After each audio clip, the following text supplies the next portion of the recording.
የሁላችንንም ጸሎት ፈጣሪ ሰምቶን ሄርሜላ ልትገኝ ነው። እባካችሁ አሁንም ጸሎት አድርጉልን። ዙሪያችን ያለው ችግርና መከራ ከአቅማችን በላይ ነው። ነገር ግን አሁን የሰማነው ነገር እጅግ በጣም ልብን የሚያረጋጋ ነው በማለት ነው እንግዲህ በትናንትናው ዕለት የሄርሜላ አክስት የሆኑት እናት እንደ ልጅ ያሳደጓት እናት እንግዲህ በትናንትናው ዕለት ቃላቸውን የሰጡት ማለት ነው። ሰላም እንዴት ናችሁ ውድ ቤተሰቦቻችን? በያላችሁበት ፈጣሪ ሰላሙን ጤናውን ይስጣችሁ እንላለን። ይህንን እንግዲህ መረጃ ወደ እናንተ የምናደርሰው በመደሰት እንዲሁም ደግሞ ያው እንግዲህ ፈጣሪንም ለማመስገን ነው። ምክንያቱም የሄርሜላ ጉዳይ ሁላችንንም አሳስቦን አስጨንቆን የነበረ ቢሆንም አሁን የሰማነው ነገር እጅግ በጣም ልብን የሚያረጋጋ የሄርሜላ መገኘት የሁላችንም ደስታ የሆነበት ሰዓት ነውና እስኪ ሁላችሁም ፍቅራችሁን ላይክ በማድረግ ቪዲዮውን እንዲሁም ደግሞ ቤተሰብ ያልሆናችሁ ሰብስክራይብ በማድረግ ቤተሰብ ሁኑንና የተለያዩ አዳዲስ መልካም የሆኑ ዜናዎችን ወደ እናንተ የምናመጣ ይሆናል ማለት ነው። እንግዲህ በትናንትናው ዕለት የሄርሜላ አክስት የሆኑት በጣም በእንባ እንዲሁም ደግሞ በሀዘን ውስጥ ሆነው ነው እንግዲህ አንድ መልእክታቸውን ያካፈሉን ማለት ነው። አሁን ላይ ያለንበት ነገር እጅግ በጣም የሚያሳዝን የሚያስከፋ እንዲሁም ደግሞ ፈጣሪ በብዙ ነገሮች እንድንማር ከስተታችን ነገ ላይ እንዳንወቃቀስ የሚያደርግ ሁኔታ ላይ ነን። ነገር ግን ፈጣሪ ይመስገን አሁን የሰማነው ነገር እጅግ በጣም የሚያረጋጋ ሰላም የሚሰጥ በሄርሜላ ጉዳይ ለተጨነቃችሁ በሙሉ እንኳን ደስ አላችሁ። ፈጣሪ የሁላችንንም ጸሎት ሰምቷል። እንኳን ደስ አላችሁ። እናመሰግናለን ስለ ሁሉም ስለ መልካም ምኞታችሁ በማለት ነው እንግዲህ በመጀመሪያ ደስታቸውን አጋርተው የጀመሩት። እንግዲህ ከዛ በኋላ የተፈጠረው ነገር ነው እጅግ በጣም የሚያሳዝነውና የነበረው ታሪክ ሄርሜላ የነበረችበት ሁኔታ አይነት መከራና ችግር እንዳሳለፉ ነው እንግዲህ አክስቷ የገለጹት ማለት ነው። እንግዲህ በአሁኑ ወቅት አክስቷ እዚህ አዲስ አበባ እንደሚገኙና እናቷን ይዘው ሆስፒታል እንዳሉ እናቷን እያስታመሙ እንዳሉ ነገር ግን ነገሮች እንደተስተካከሉ ሄርሜላ ያለችበት ሁኔታ እንዳወቁ ሰላም እንደሆነች ደህና እንደሆነች ነገር ግን አሁን የተፈጠረውን ነገር በደንብ ለመግለጽ እና ለማብራራት አሁን ላይ ጊዜው አይሆንም። ነገር ግን አሁን ላይ ያለውን ነገር አስተካክለን የሄርሜላን ሁኔታ እንዲሁም ደግሞ ደህንነቷን ለእናንተ ለተጨነቃችሁ ቤተሰቦቿ ልናካፍላችሁ እዚህ ተገኝተናል በማለት ነው እንግዲህ እሳቸው ቃላቸውን የሰጡት ማለት ያው እንግዲህ የሄርሜላ እናትን በከፍተኛ ድንጋጤና ህመም ምክንያት ወደ አዲስ አበባ መጥተው ሕክምና እየተከታተሉ እንደሚገኙ መጀመሪያ በሰሙት ነገር ልባቸው እንደተሰበረ ብዙ የቤተሰብ ችግር ገጥሟቸው እንደነበረ ያው ሄርሜላ በጣም የምትወደድ እንዲሁም ደግሞ አለች የሚሏት አንድ ልጃቸው ነችና የነበረው ነገር እጅግ በጣም አሳዛኝ እንደነበረ የእሷን እንደዚህ መሆን አስበውትም አልመውትም የማያውቁት ነገር እንደገጠማቸውና ነገር ግን ለሁሉንም ነገር ፈጣሪን አመስግነው ይሄ ጊዜ ያልፋል፣ ይሄ ጊዜ ብዙ ነገር የተማርንበት ነው፣ እንደ ቤተሰብ ተፈትነናል፣ ነገር ግን ፈጣሪ ስለሁሉም ክብሩን ይውሰድ በማለት ነው እንግዲህ ያመሰገኑትም ማለት ነው። እንግዲህ እኛም ሄርሜላ ዋናው የምንፈልገው እኛ ያለችበት ሁኔታ በቤተሰብ መታወቁ እንዲሁም ደግሞ ሰላሟና ጤናዋ ደህንነቷ ነው።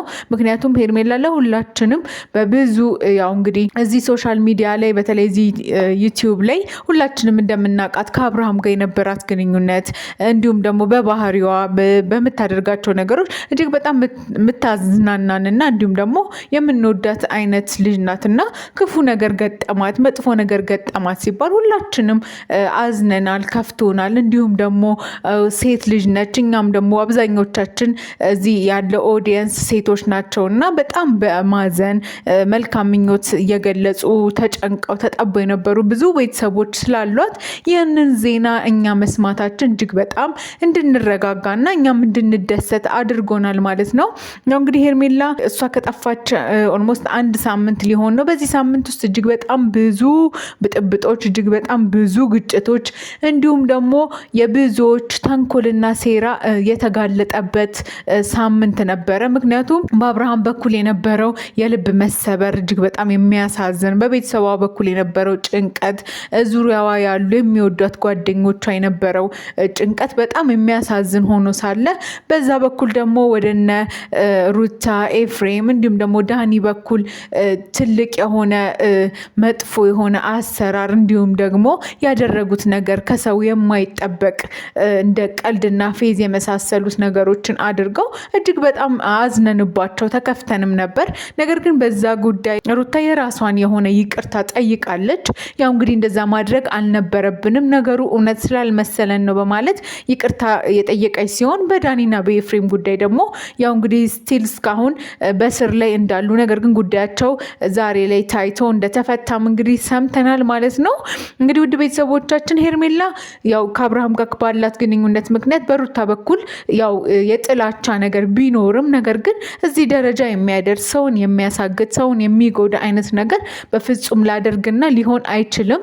ያው ነገሮች እኔ እንዳሰብኳቸው አይደሉም።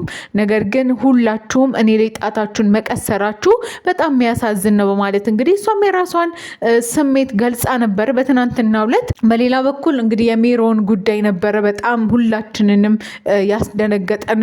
ያው ከሰሞኑ እሷም እዚህ ጉዳይ ላይ አለችበት በማለት አብርሃም ሄዶ ቢጠይቃትም ነገር ግን እሷ ጭራሽ ሁሉንም ከሳ ሁሉንም እጇን ወደ እነሱ አዙራ ሩታን ጨምሮ ኤፍሬም እንዲሁም ደግሞ ዳኒ እዚህ ጉዳይ ላይ ትልቅ ተዋናይና ዋነኛ ተጠያቂ ሊሆኑ የሚገባቸው እነሱ ናቸው። ምክንያቱም እሷ ላይ ሄርሜላ ላይ ሲያሴሩ እንዲሁም ደግሞ እሷን ለመግዷት ሲጥሩ በጆሮዬ ሰምቻለሁ። እዚህ ጉዳይ ላይም ግቢበት ብሎ ሲያማክሩኝ በዚህ ነገር ስላልተስማማው ከዚህ ጉዳይ ወጥቻለሁ በማለት እንግዲህ ለአብርሃም በገለጸችው ያንን ታሪክ ሩታ በጣም በንዴትና በብስጭት ብዙ ነገሮች ስታደርግ ነበር። ነገር ግን መጨረሻ ላይ የሜሪም ተንኮል ሴራ እንደሆነ እንዲሁም ደግሞ ሩታን ለማበሳጨትና ሩታ ላይ እጇን ለመጠቆም እንደሆነ ሁላችንም አይተናል፣ ደርሰንበታል። ምክንያቱም በብዙ ነገር ሜሮን እጅግ በጣም ኃይለኛ እንዲሁም ደግሞ በጣም ብዙ ሰዎችን ያሳዘነች ያስከፋች አይነት ሴት ናትና በጣም በቀልን የምታውቅ እንዲሁም ደግሞ ሰዎች የራሷ መስለው ካልታዩት ሰዎች እሷን ሊጠቅሙ መስሎ ካልታዩት ማትፈልግ በራሷ ብቻ ነገሮችን ማድረግ የምትፈልግ አይነት ሴት እንደሆነች እንግዲህ አብዛኞቻችን አይተናል። ትናንትናም እንግዲህ አንዲት የረጅም ዓመት ጓደኛ የነበረች ነገር ግን አሁን ላይ አብረን አይደለንም በጣም በሀዘን ውስጥና በጣም በመከፋት ውስጥ ሆና እንግዲህ አንድ ያጋራችሁ መረጃ ነበረ። ያንንም መረጃ በትናንትናው ዕለት እንግዲህ ለእናንተ ሙሉን አድርሰናችኋል። ያንንም ያልሰማችሁ ያላያችሁ ገብታችሁ እዩ ተመልከቱ እንላለን። ውድ ቤተሰቦቻችን አሁን ላይ የሁላችንም ደስታና ዋናው ትልቁ ነገር የሄርሜላ መገኘት ስለሆነ ሁላችንም በዚህ ነገር ተደስተናል፣ ፈጣሪን አመስግነናል። አሁን ደግሞ እንግዲህ እሷኑ ለማየት እንዲሁም ደግሞ እሷን ለማግኘት ሁላችንም ያብቃን እንላለን። ውድ ቤተሰቦቻችን አሁንም ለዚህ ቤተሰብ አዲስ ከሆናችሁ ደግሞ እባካችሁን ሰብስክራይብ በማድረግ ቤተሰብ እንድትሆኑንና የተለያዩ አዳዲስ ጉዳዮችን የምንሰማ ይሆናል ማለት ነው። ስለምትደግፉ ስለምታበረታቱን ከልብ እናመሰግናለን። እንወዳችኋለን። በያላችሁበት ሰላማችሁ ይብዛልን።